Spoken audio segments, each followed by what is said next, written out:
बिस्मिल्लाहिर्रहमानिर्रहीम। अस्सलामुअलैकुम नाज़रीन, उर्दू स्टार पर हम आपको खुशामदीद कहते हैं।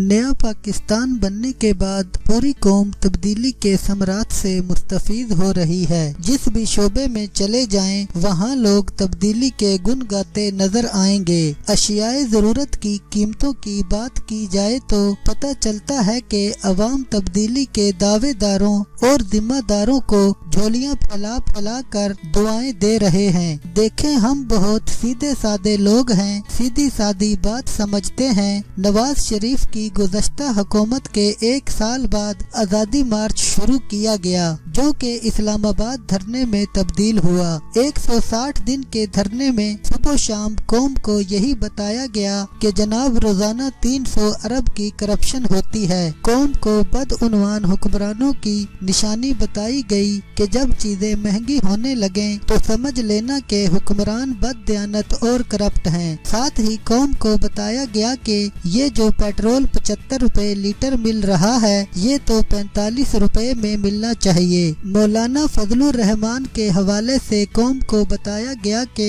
कश्मीर कमेटी के चेयरमैन की हैसियत से उन्होंने कभी कश्मीर काज के लिए कोई काम नहीं किया। और सबसे बड़ी बात कौम को ये बताई गई कि जब डॉलर की कीमत में 1 रुपए का इजाफा होता है तो कौम पर कितने करोड़ का कर्जा चढ़ जाता है। अवाम को सबज बाग दिखाए गए कि पेट्रोल सस्ता होगा, डॉलर सस्ता होगा, अवाम को रोजगार फराहम किया जाएगा, मुल्क में इतनी खुशहाली और इतनी नौकरियां होंगी कि बाहर के ममालिक से लोग पाकिस्तान नौकरी करने आएंगे। लोगों को इस्लाम के नाम पर धोखा दिया गया और रियासत मदीना के ख्वाब दिखाए गए। साथ ही अवाम को बताया गया कि जनाब ये जो मियां नवाज शरीफ हैं, ये तो मोदी के यार हैं, इसीलिए तो इंडिया इतना बढ़ बढ़ कर पाकिस्तान के खिलाफ काम करता है। खैर बकोले शायर, कौम की है कैसी ना समझी, रेत की लहर को दरिया समझी। तो जनाब अवाम ने खोखले नारों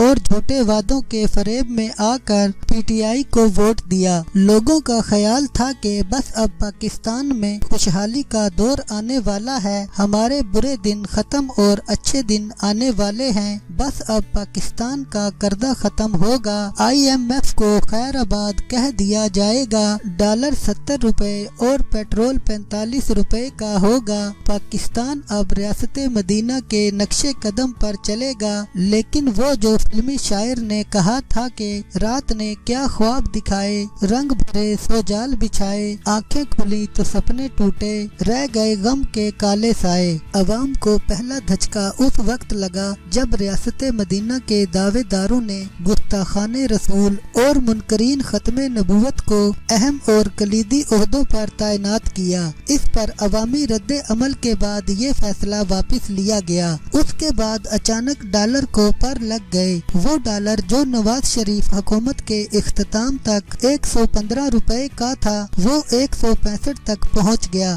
फिर आजमाइश का दूसरा मरहला फरवरी 2019 में आया, जब इंडिया के साथ कशीदगी बढ़ी और एक वक्त आया कि भारतीय फिजाइया के त्यारे कश्मीर में दाखिल हो गए। एक भारतीय त्यारा मार गिराया गया और उसके पायलट अभिनंदन वर्तमान को देहातियों ने पकड़कर फौज के हवाले किया। अभिनंदन को गिरफ्तार हुए अभी एक ही दिन हुआ था कि अचानक हुकूमत की तरफ से ऐलान किया गया कि हुकूमत इसको भारत के मुतालबे के बगैर ही गैर मशरूत तौर पर रिहा कर रही है। अगले दिन अभिनंदन को वाघा बॉर्डर के रास्ते इंडिया के हवाले कर दिया गया। हालांकि इसके जरिए भारतीय हुकूमत पर दबाव डाला जा सकता था। सबसे बड़ी बात ये थी कि जब तक अभिनंदन गिरफ्तार रहता, मुसलमानों के कातिल नरेंद्र मोदी की हुकूमत के लिए मुश्किलात पैदा होती रहती और उसके लिए इंतखाबात में कामयाबी हासिल करना मुश्किल हो जाता। लेकिन एक ही दिन में उसकी गैर मशरूत रिहाई को बीजेपी ने खूब कैश कराया और गुजरात के कसाई नरेंद्र मोदी को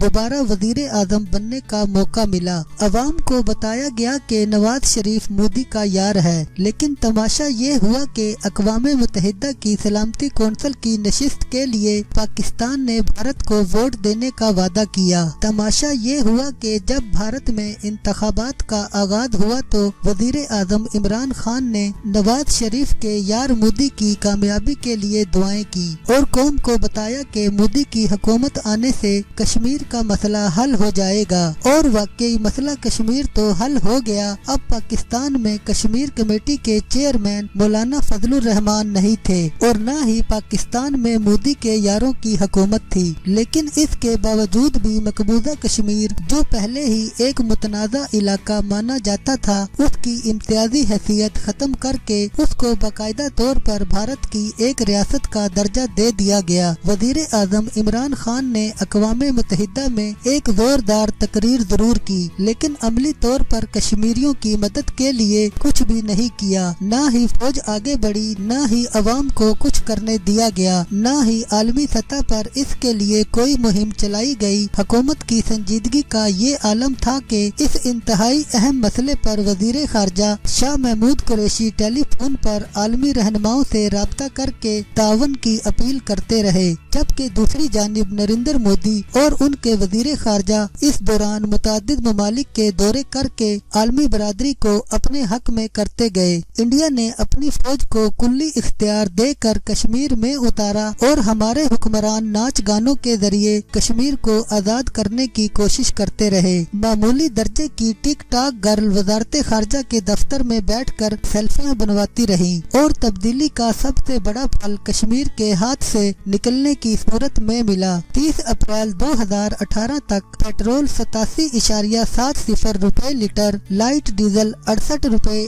8.5 روپے لیٹر، ہائی ڈیزل 98.76 روپے لیٹر اور مٹی کا تیل 79.87 روپے لیٹر تھا۔ اس وقت پیٹرول 114.24 روپے، لائٹ ڈیزل 85.33 روپے، مٹی کا تیل 97.18 روپے اور ہائی اسپیڈ ڈیزل 127.41 روپے لیٹر ہے۔ عوام حیران ہے کہ اب تو 300 روپے روز کی کرپشن بھی نہیں ہوتی، اب تو ایمانداروں کی حکومت ہے۔ اس کے باوجود بھی مہنگائی کا یہ عالم ہے۔ عوام کو کچھ سمجھ نہیں آ رہا کہ اب اتنی مہنگائی کیوں ہے۔ اشیاء ضروریات کی قیمتیں ہر ماہ تبدیل ہوتی ہیں۔ لوگ آج اگر چیز 100 روپے کی خریدتے ہیں تو اگلے ہفتے وہ چیز 105 سے 110 روپے کے درمیان میں چلی جاتی ہے۔ لوگ سوچتے تھے کہ تبدیلی آئے گی تو ہم لوگ عیش کریں گے، لیکن عیش کرنا تو دور کی بات، یہاں تو گزارا کرنا بھی مشکل ہو رہا ہے۔ آسائشات یا لگژری کو تو چھوڑیں، بنیادی ضرورت کی چیزیں لوگوں کی دسترس سے باہر ہوتی جا رہی ہیں۔ مئی 2018 تک 31.22 روپے کلو ملنے والی چینی اس وقت 70 روپے کلو مل رہی ہے۔ ٹماٹر جو کہ عید الاضحیٰ پر بہت زیادہ مہنگے ہو جاتے تھے لیکن کبھی 80 یا 85 روپے کلو سے اوپر نہیں گئے، وہی ٹماٹر اس وقت 240 روپے سے 200 روپے کلو تک فروخت ہو رہے ہیں۔ عوام حیران و پریشان ہیں کہ یہ کیسی تبدیلی ہے۔ ان کا تو یہ حال ہے کہ کھاؤں کدھر کی چوٹ بچاؤں کدھر کی چوٹ۔ عوام تو اس تبدیلی سے بھر پائے، لیکن آفرین ہے پی ٹی آئی کے اندھی عقیدت رکھنے والے کارکنوں اور ہمدردوں پر کہ وہ حکومت کے ہر احمقانہ اور عوام دشمن فیصلے کی ایسی تعویلات سامنے لاتے ہیں کہ بس ایک طرف تو حکومت کے حمایتی اور دوسری جانب حکومت کے وزیر و مشیر۔ پی ٹی آئی حکومت کے ارکان کے بارے میں کیا کہا جائے کہ خان صاحب نے چن چن کر نادر اور نایاب قسم کے ہیرے اپنے پاس رکھے ہوئے ہیں۔